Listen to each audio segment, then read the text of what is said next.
Hi, Tim Banick here. We're ready for the first step in the 12-step program. You've probably watched some videos already and you're probably saying, get with the program here, will you? I want to get in on it. So we're here. I'm with the United States Golf Teachers Federation. I'll put my business card up in front of the screen in case you missed it earlier.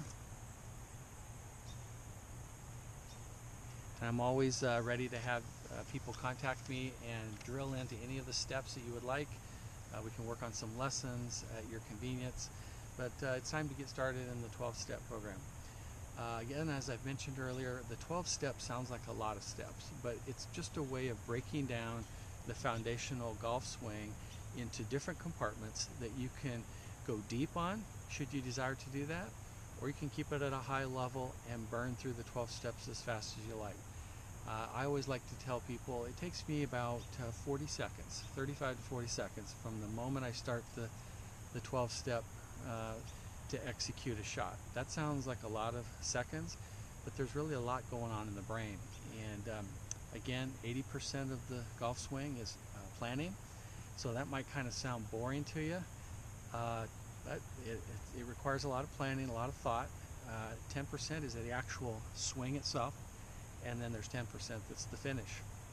So we're going to kind of use that philosophy as we go through this, and we'll remind from time to time. Okay, step one is what I call the awareness step. It's called visualizing or assessing your surroundings. This practice area is a good example of that, where when I step up to a golf swing, I don't just go up there and whack the ball. I might, but I'll reap the consequences of that. But what we're looking to do is assess our situation.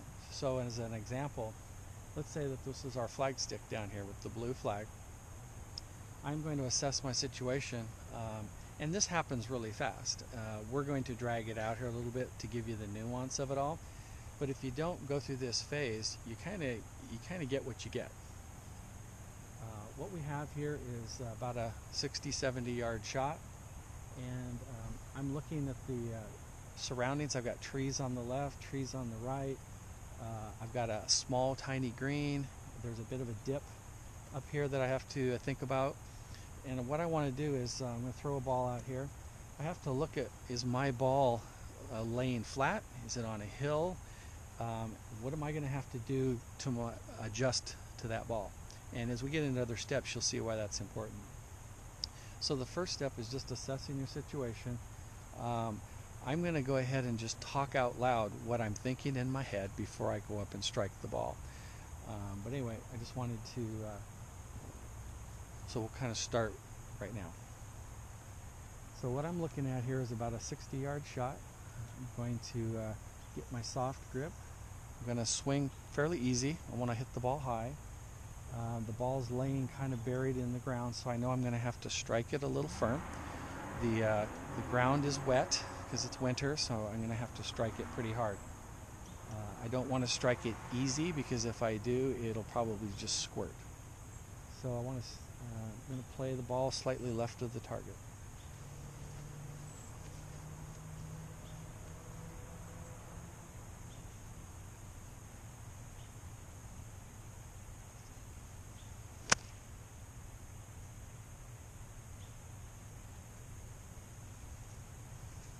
So that ended up about 10 feet from the hole. But again, step one was less about the swing and all of the other things. It was more about assessing the situation. The ball was a little bit below my feet. The ground was a little wet because it's winter. We struck it a little firmer. And as we get into the other steps, we'll get into that. But so there you go. Step one, pretty easy, assessing the situation. Okay, thank you.